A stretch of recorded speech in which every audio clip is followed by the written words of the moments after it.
What's going on, guys? Welcome to Danny Wright's Dragon Stories. In a world where dragons and humans unite, kindness becomes strength, and friendship creates legend. So let's dive into the story. The rain came without warning. One moment, the sky above the ridge was pale and gray, the way it always looked in the late afternoon near the border post. The next, it cracked open and poured. Owen Dunbar pulled his jacket tighter and kept walking. He was not supposed to go this far from the post, but the rule was about sunset, not storms, and the sun had not set yet. He told himself that every time he walked the ridge, that he was 12 years old and he had been living at Outpost Varen for 3 weeks, ever since his school break started, and his father could not find anyone to watch him back in the city. Rail Dunbar had apologized for it. Owen had not minded at all. The border post was more interesting than anything in the city. Strange species passed through on supply runs. The mountain range above them was home to a dragon clan that nobody at the post talked to directly, but everybody watched with careful eyes. The peaks were always there, dark and massive, and sometimes at night, Owen could see shapes moving across the stars. He liked the ridge because on clear days he could see the snow line. Today there was no snow line. Today there was only gray rock and gray sky, and rain coming down so hard it turned the ground dark in seconds. He was about to turn back when he heard the sound. It was not a clean sound. It was somewhere between a cry and a hiss, short and sharp, cut off quickly like whatever made it had decided not to make it again. Owen stopped walking. The sound had come from below the ridge, from the collapsed rock shelf that had fallen in the last cold season and left a hollow in the slope, that he should have gone back. He knew that. He stood in the rain and thought about it seriously.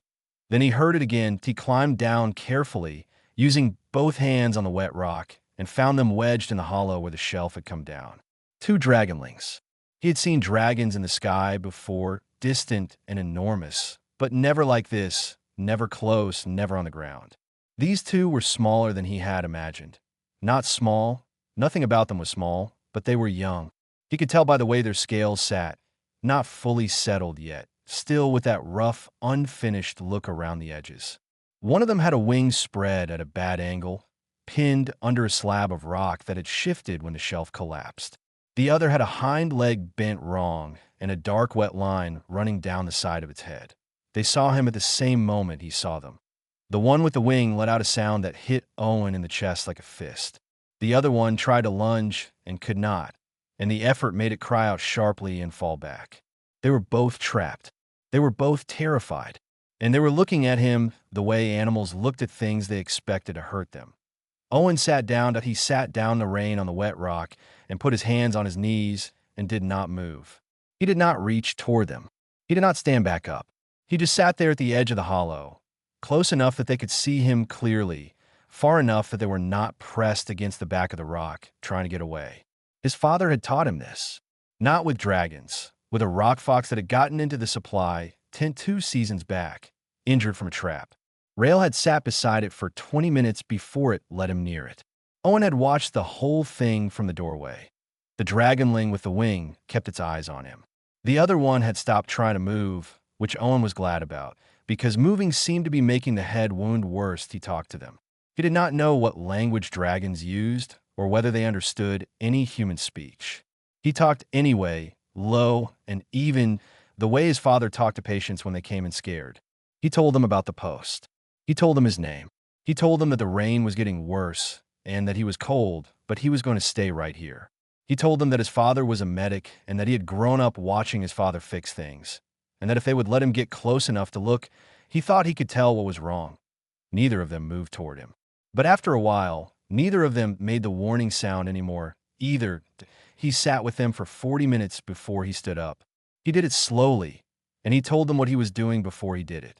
Then he climbed back up the ridge in the rain and ran. He ran hard, his boots hitting the wet rock path, the post lights coming on ahead of him in the gray dark. He came through the gate, breathing hard, and went straight to the medical bay without stopping at the bunk room. His father was restocking supply trays and looked up when Owen came in. Rail Dunbar was not a large man. He was lean and steady, with gray starting at his temples and hands that never shook regardless of what was happening around him. He looked at his soaked, breathless son and put down what he was holding. Owen told him everything.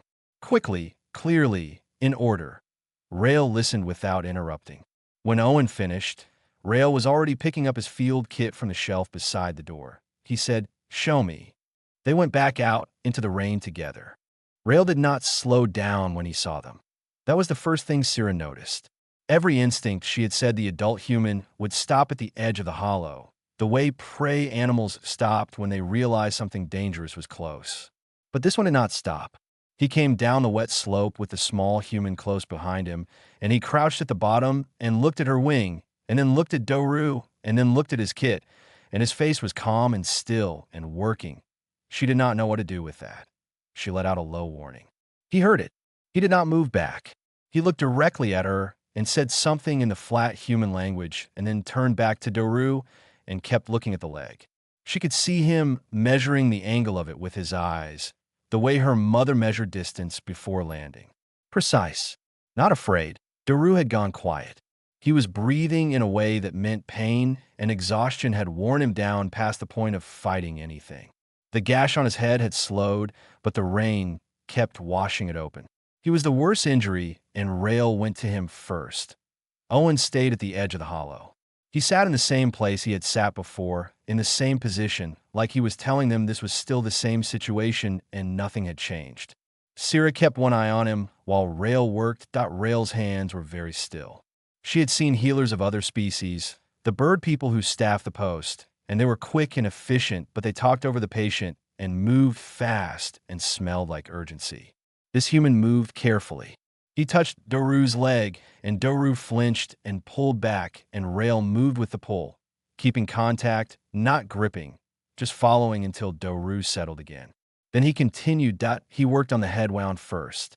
He cleaned it with something from a small container and sealed it with a flexible strip that conformed to Doru's scale line. Owen had come closer without Syrah noticing. He was holding a lamp now, keeping the light steady on the wound site without being asked. Rail did not look up to thank him. He just reached for the next thing, and it was already in the right place. The leg was harder. Doru's bones were different from anything in Rail's kit. Syrah could tell by the pause. Not a lost pause, a thinking pause. Rail looked around the hollow. He picked up a piece of the collapsed shelf, flat and dense. He tested it with his weight. He took his own belt from around his waist and looked at the length of it. Then he started building a splint from materials the mountain had left behind. That IT took a long time. Doru cried out twice. Rail stopped both times and waited, and then continued.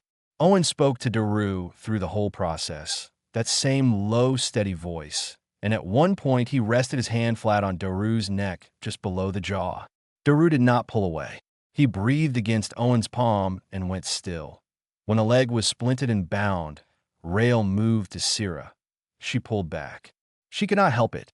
Her wing was the most sensitive part of her body, the membrane thin enough to feel heat from fire at 50 meters, thin enough to feel every shift in air pressure. The idea of a human's hands on it made her pull back hard, pressing into the rock behind her. Rail stopped. He sat back and put his hands on his knees, not reaching, not pushing. He looked at her. Then he said something to Owen. Owen got up and came to Rail's side, and Rail showed him something on the wing, pointing without touching, explaining. Owen nodded. Then Owen went around to Syrah's other side, to the side without the injured wing, and sat down close and put his hand on her flank the same way he had done with Doru. She felt the warmth of it. It was a small hand. It was a human hand with soft skin and short, blunt claws and no real strength to speak of. It pressed flat against her scales and stayed there, not stroking, not gripping. Just there. She did not know why it helped. It did. Rail came forward and began working on the wing. The membrane had a long tear through the outer third where the rock had caught it when the shelf came down. It was not a clean tear. The edges were jagged and some of the tissue had folded back. Rail worked with tools that were wrong for the scale of it and adapted each one in real time. He irrigated the wound and sealed the fold-back tissue, and then ran a line of adhesive closure strips along the tear at angles that followed the membrane's natural tension. He did not rush. The rain came down on both of them. She felt pain throughout, but it was clean pain, working pain, the kind that meant something was being fixed rather than broken. At no point did he do anything that confused her. Every action connected to the next. She had been treated by her clan's healers. They were thorough. This was something different. This was someone thinking about her specifically, not about a wing, not about a procedure. When he was finished, he sat back again and looked at his work and then looked at her. He said something. She did not understand the words. She understood that it was not a command or a claim. It sounded like a question that he left water in a sealed container and small hard food blocks that she did not intend to eat, and he marked the rim of the hollow with a bright strip of material at 4 points. Owen placed the last one.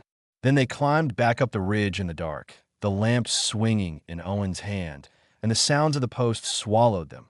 Syrah pulled Doru close and spread her good wing over him. She thought about the human's hands in the rain. She thought about the boy's palm flat against her side. She looked down at her sealed wing and felt the tight, precise line of closures running along the tear. Then she tucked her head and let herself sleep. 2 days passed, and no patrol came. Syrah had expected them. Every other species she knew of would have sent someone to claim the discovery, to report it, to make it into something useful for themselves. The humans at the post below moved through their routines, and nothing changed. Supply crates came in on a crawler. Lights went on in the morning and off in cycles through the night. The man named Rail walked the same path between the medical bay and the eastern gate at the same time each day. The boy ran between buildings with things in his arms, helping, always moving, and Owen came to the hollow out on the second morning. Syrah climbed to the upper rim of the hollow and lay flat against the rock to watch more carefully. She could see the whole post from there, laid out below her in the pale, early light. She found Rail quickly. He walked out to the gate and stood for a moment looking up at the ridge, not at the hollow specifically, just at the mountain. Then he went back inside. She thought about that for a long time. Doru was healing faster than she had expected. The splint held cleanly, and he had stopped favoring the leg by the second day, though she made him stay off it anyway. The head wound had closed. He was eating. She had hunted twice at night, coming back with enough for both of them, and he had eaten without complaint. He was already growing restless, which meant he was recovering that on the afternoon of the second day. The scout found them.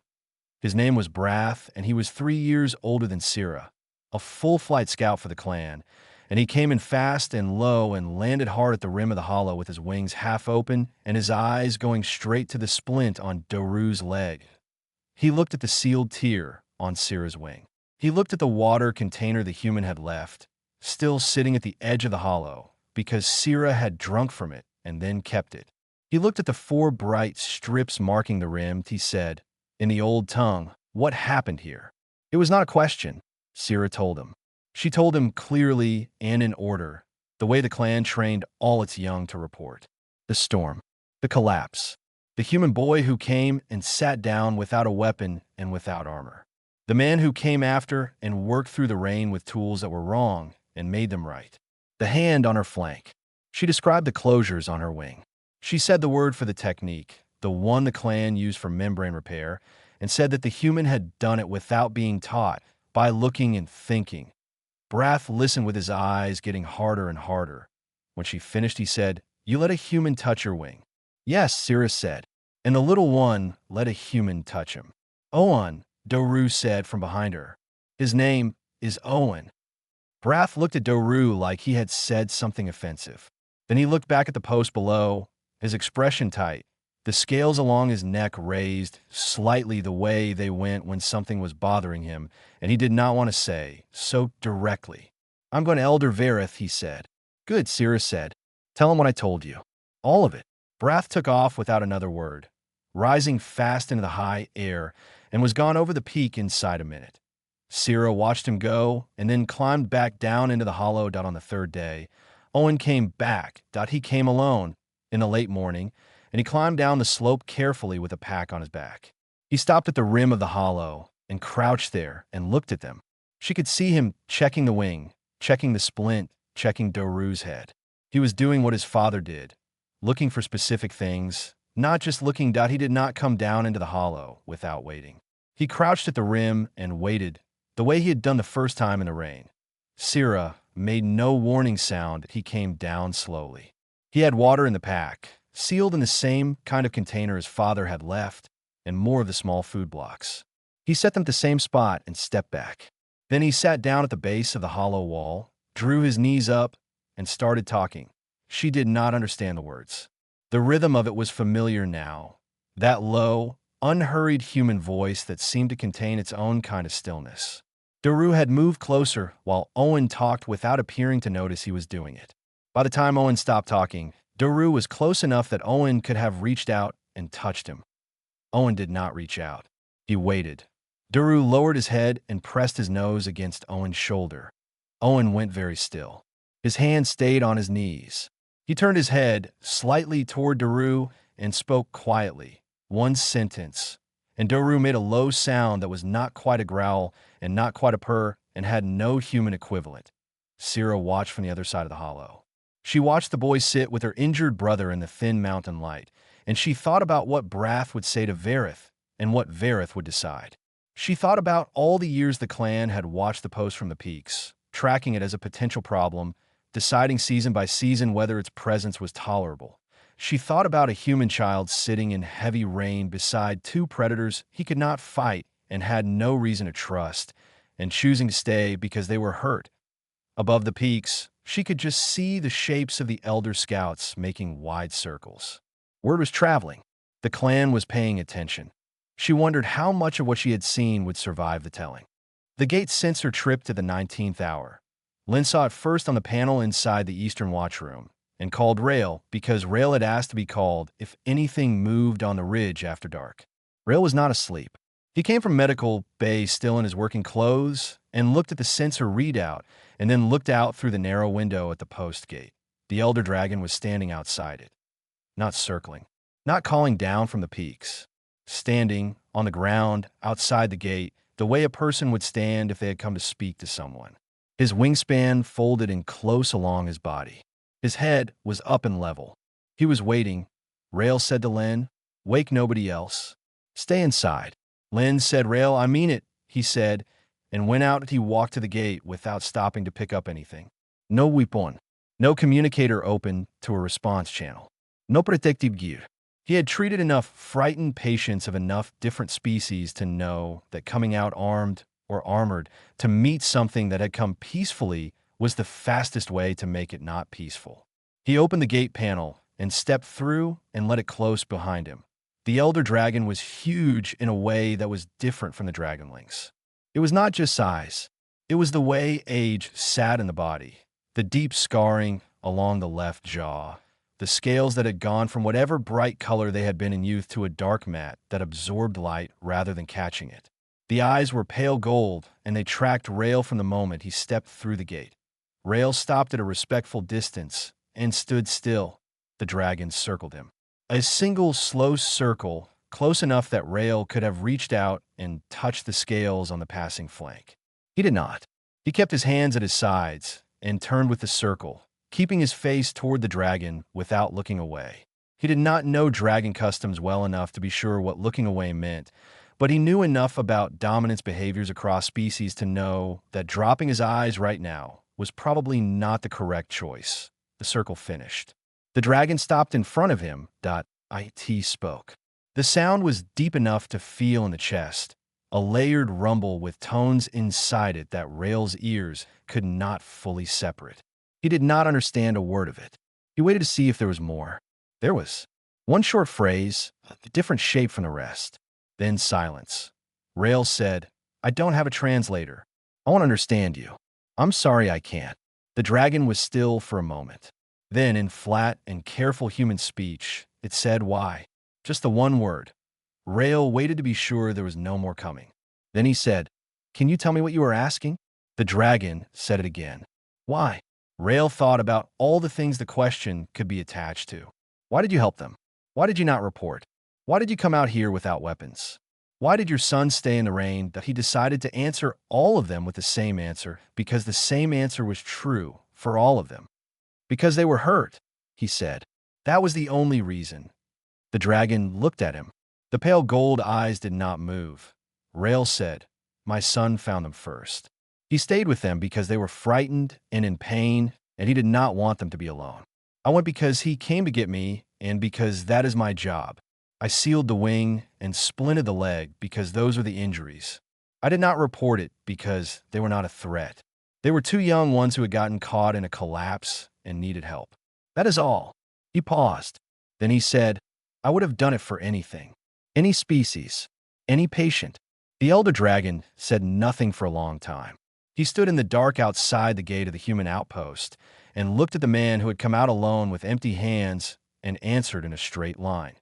Then he said, the boy. Rail said, Owen. The dragon made a sound that was not quite a word.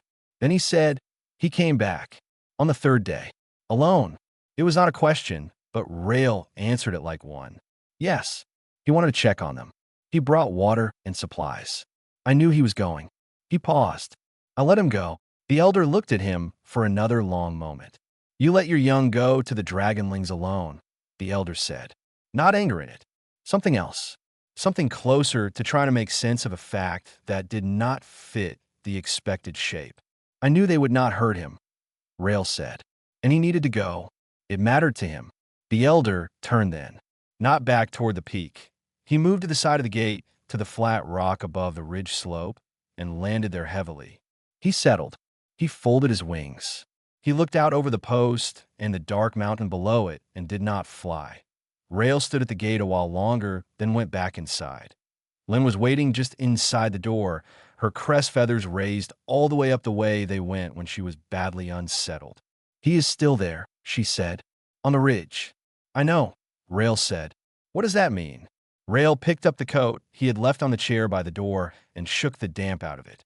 I don't know yet, he said, but I don't think it means anything bad. He went back to the medical bay. He sat at his bench and reordered the instruments he had used on the Dragonlings, cleaning each one and putting it back in its right place. Outside, on the ridge above the post, Elder Vareth watched the lights of the outpost and did not sleep. Neither did Rail. The gathering was held at the peak stronghold, inside the stone hall where the clan met when something needed deciding. It was not a large space by mountain standards, but it was the oldest part of Stronghold, carved directly out of the rock face in an age before living memory, and the walls held the heat of 1,000 council fires in their stone. The elder dragons sat in the outer ring. The younger full flights sat behind them. Syrah and Daru sat at the front because they were the matter being discussed. Elder Vareth had returned from the outpost without speaking to anyone. He had gone directly to the stronghold and called the gathering without explanation, which meant the clan came alert and ready for something serious. Brath had already delivered his partial account. The elders had spent the morning in quiet argument. Now the formal gathering was open, and anyone with a direct account could speak. Point 3 elders spoke first. They were calm and precise, and they said the obvious things, that the clan had maintained careful distance from the outpost for good reason, that a single act of care from a single human did not represent a change in human behavior as a whole, that allowing any kind of bond to form was a risk that should be weighed against the clan's long-term position in the region. They were not wrong. They were not unkind. They were thinking in the long patterns that old dragons thought in decades and territories and the slow mathematics of survival. Then Syrah spoke. She had not planned to. The tradition was that Dragonlings did not address council gatherings, that they sat and were discussed and waited for the decision to be handed down. But when the third elder finished and Vareth looked across the gathering in the way he did when he was about to close the speaking period, Syrah stood up. There was a silence. She felt it like pressure. She said, I was there. I want to say what I saw. No one stopped her. Vareth looked at her for a long moment and then made the small motion with his left wing that meant continue. She did not describe the storm or the collapse. They knew that. She started from the moment Owen sat down.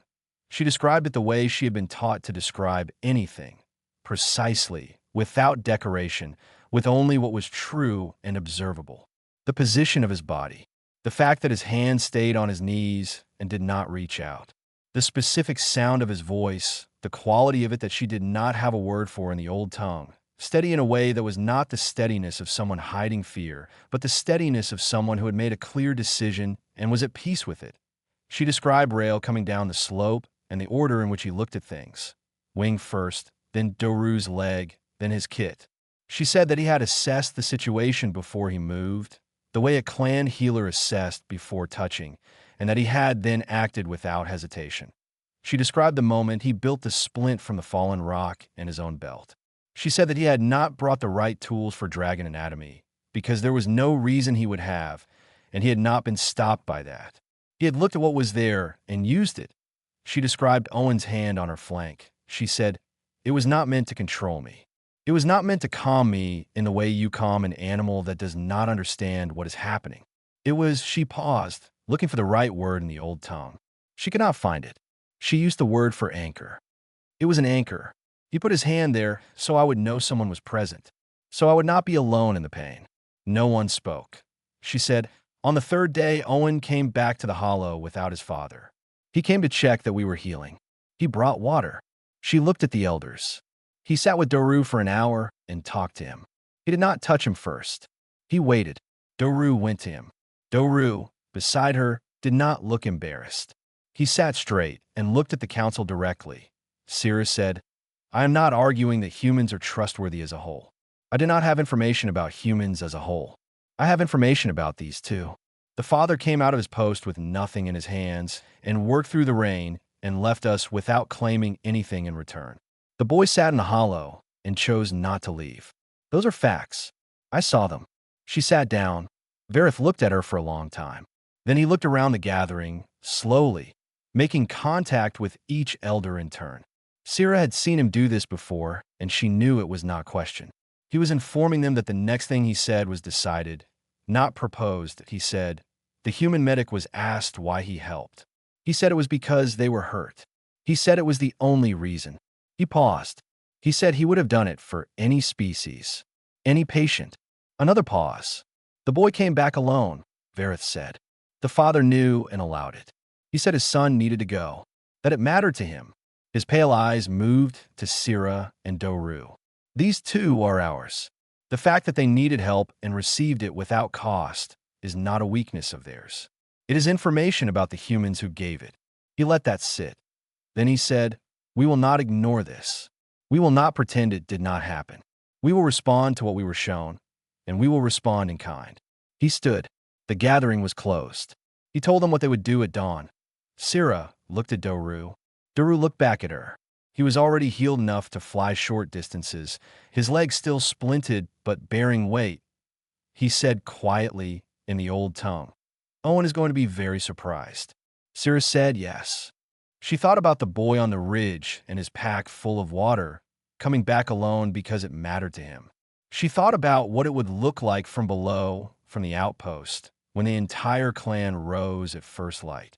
"Good," she said. Owen woke to a sound he had never heard before. It was not loud.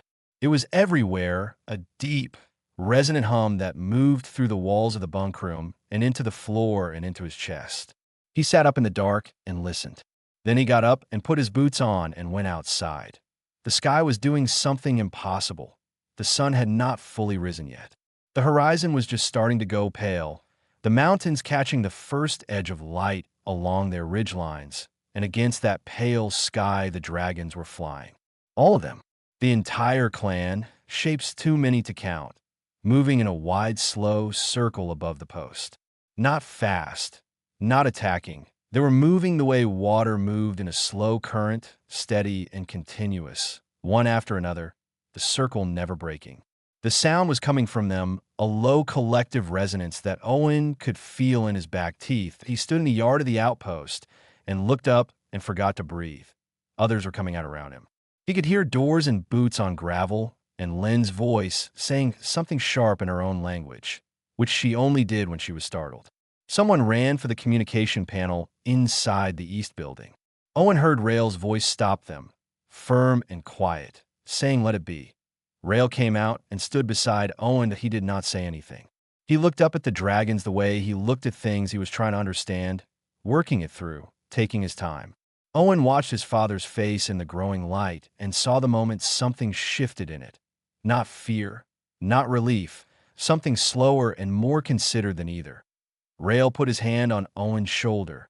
Above them the circle continued, and the sound continued, and the pale sky kept getting lighter. Two shapes broke from the circle and came down. They came down fast, but landed gently, wings folding on the ridge directly above the post, the same ridge where Elder Vareth had sat through the night 3 days ago. Owen recognized them before they landed. He would have known the specific way Syrah held her left wing from twice the distance. The closures are gone now, healed over, but the way she favored it slightly on approach was still there, a small, careful habit she would probably carry for a while. Daru Splint was still on, but he landed well, dropping to 3 points and using his wings for balance. No sign of real pain. They looked down at Owen. Owen looked up at them. He started to raise his hand in the same greeting he always used, the small wave he had been giving them since the second time he visited the Hollow. Then he stopped because Syrah was doing something he had not seen before. She was extending her wing, the left one, the healed one, opening it fully and slowly, spreading it out to its full width and holding it there. Fully open, fully still, the membrane catching the early light. The tear line was visible, fully sealed, running in a clean diagonal across the outer third. She held it open like she was showing him something specific, like she wanted him to see it. Owen looked at it for a long time. He did not know what the gesture meant. He felt that it meant something important.